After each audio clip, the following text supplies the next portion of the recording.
Kita lanjutkan materi berikutnya, masih tentang sendi, yaitu sendi engsel. Sendi engsel ini gerakannya adalah satu arah. Jadi diingat-ingat, engsel pada pintu, engsel pada jendela. Jadi pintu itu hanya bisa bergerak ke satu arah, tidak kedua arah, tapi satu arah. Itu bisa untuk mengingat-ingat bahwa sendi engsel itu gerakannya adalah satu arah.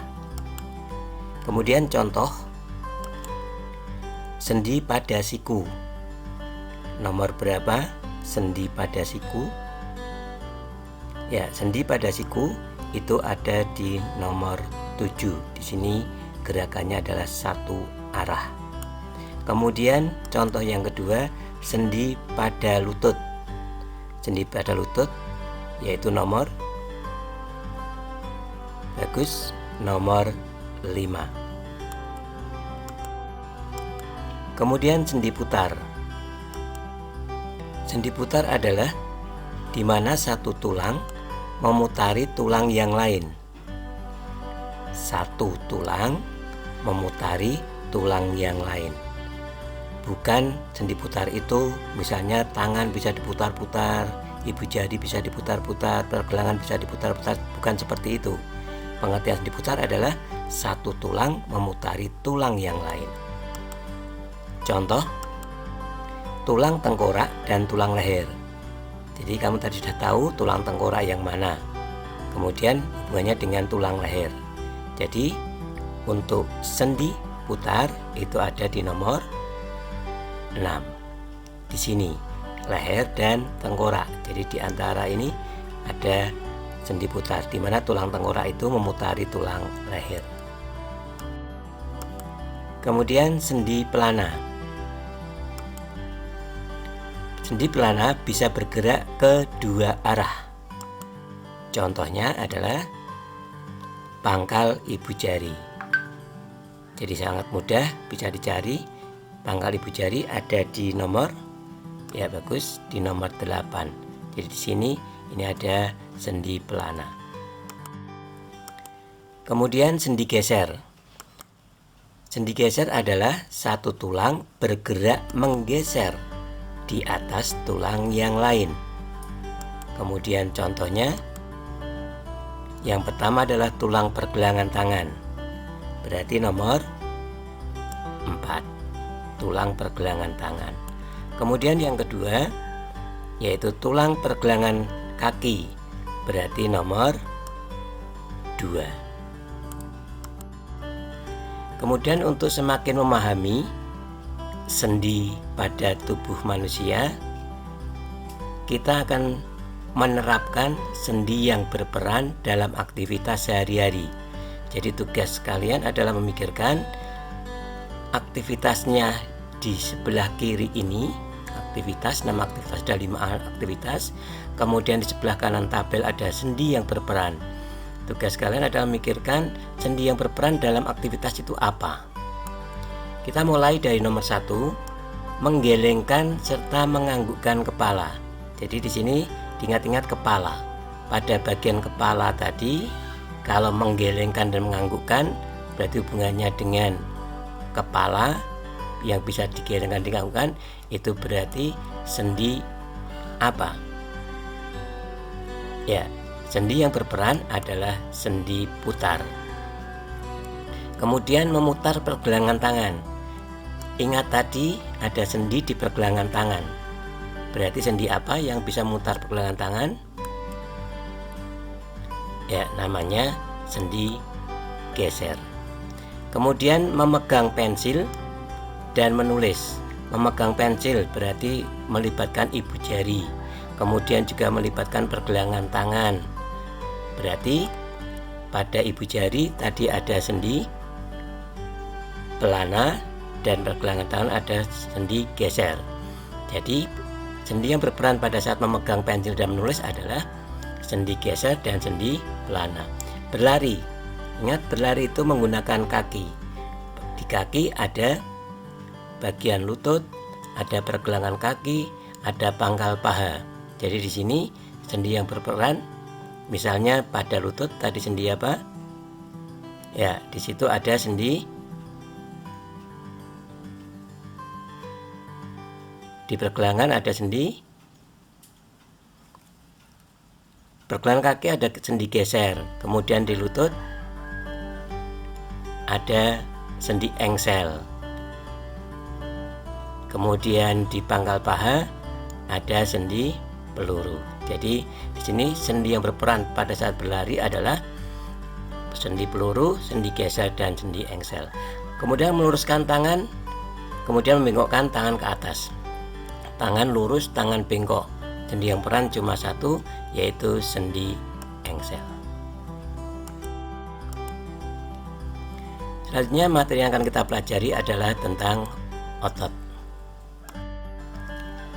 Jaringan otot itu ada 3 macam, yaitu otot polos, kemudian otot lurik atau otot rangka, dan otot jantung. Gambarnya seperti ini. Ini ada gambar inti sel, letaknya di tengah.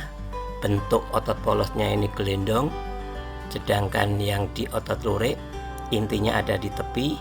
Bentuknya adalah silindris memanjang dan ada garis-garisnya. Sedangkan pada otot jantung bentuknya sama, yaitu silindris memanjang, tetapi dia ada keistimewaan, yaitu ada cabangnya. Jadi dia ototnya bercabang. Kemudian di sini ada gambar lambung, berarti otot polos itu ada di dalam organ-organ bagian dalam. Contohnya adalah lambung. Kemudian namanya otot lurik atau otot rangka, berarti otot ini adalah menempel pada rangka atau menempel pada tulang. Kemudian namanya otot jantung, pasti berada di jantung. Ini gambar jantung. Perbedaan otot polos, otot rangka, dan otot jantung. Mari kita pikirkan bersama. Perbedaan mulai dari bentuk, jumlah inti, letak inti, terdapat pada, reaksi, dan sistem kerjanya dari ketiga macam otot ini. Bentuk otot polos tadi sudah saya sebutkan, bentuknya adalah gelendong. Kemudian otot rangka bentuknya adalah silindris, istilahnya silindris memanjang dan bergaris. Kemudian otot jantung sama, yaitu silindris memanjang tapi juga bercabang. Jumlah inti otot polos, jumlahnya untuk otot polos adalah 1. Kemudian otot rangka adalah banyak, sedangkan otot jantung adalah lebih dari 1. Tidak banyak tetapi tidak 1, jadi lebih dari 1. Letak inti otot polos ada di tengah-tengah selnya. Kemudian otot rangka ada di bagian tepi. Kemudian otot jantung juga di bagian tepi. Otot polos terdapat di mana? Tadi sudah saya sebutkan organ-organ bagian dalam, misalnya dinding lambung, usus halus, rahim, pembuluh darah. Kemudian otot rangka tadi sudah saya sebutkan juga menempel pada rangka atau tulang, melekat pada tulang dengan perantara tendon. Kemudian otot jantung jelas ada di jantung. Kemudian reaksi, otot polos reaksinya itu adalah lambat, sedangkan otot rangka cepat, dan otot jantung juga sama dengan otot polos, yaitu lambat. Sistem kerja, otot polos bersifat tidak di bawah kesadaran, berarti tidak sadar. Namanya tidak sadar berarti tidak bisa diperintah. Misalnya kita memerintahkan lambung tolong berhenti untuk mencerna makanan, kita tidak bisa seperti itu memerintah. Kemudian otot rangka, sistem kerjanya adalah di bawah kesadaran, berarti dia sadar, berarti bisa diperintah. Contohnya otot rangka yang ada di tangan, kita bisa memerintah tangan supaya naik, turun, ke kanan, ke kiri, mata berkedip, itu adalah kerja otot rangka, bisa diperintah. Otot jantung kerjanya tidak di bawah kesadaran, berarti tidak bisa diperintah. Kita tidak bisa memerintahkan jantung tolong berhenti berdenyut terlebih dahulu, kita tidak bisa seperti itu. Kesimpulan, aktivitas atau gerakan sehari-hari pada manusia dipengaruhi oleh tulang, otot dan sendi. Berikutnya kita mempelajari tentang gangguan pada sistem gerak. Gangguan pada sistem gerak bisa kamu lihat gambar-gambar berikut ini. Ini ada gambar, nanti dicari namanya apa begitu, gangguan seperti ini. Kemudian ini jari-jarinya membengkak pada sendi-sendinya. Kemudian kaki bentuknya seperti ini. Kemudian tulang punggungnya ke belakang. Ini juga sama, memperlihatkan lebih jelas lagi tulang punggungnya bengkok ke belakang.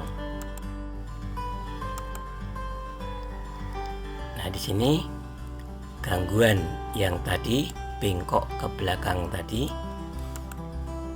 Apa yang menyebabkan orang ini memiliki tubuh bengkok? Kenapa kok sampai tubuhnya kok bengkok seperti ini? Kenapa? Nah, jawabnya adalah karena kebiasaan duduk yang salah atau keliru. Itu jawaban kenapa kok orang bisa seperti ini. Kemudian berikutnya, ini ada kaki yang bentuknya O. Dan ada pertanyaan, penyakit apa yang dapat menyebabkan tulang anak itu berbentuk O? Mungkin belum pada tahu. Yang menyebabkan penyakit yang menyebabkan bentuk kaki seperti itu adalah rickettsia. Kemudian untuk materi selanjutnya kita nanti ada di video atau tayangan selanjutnya.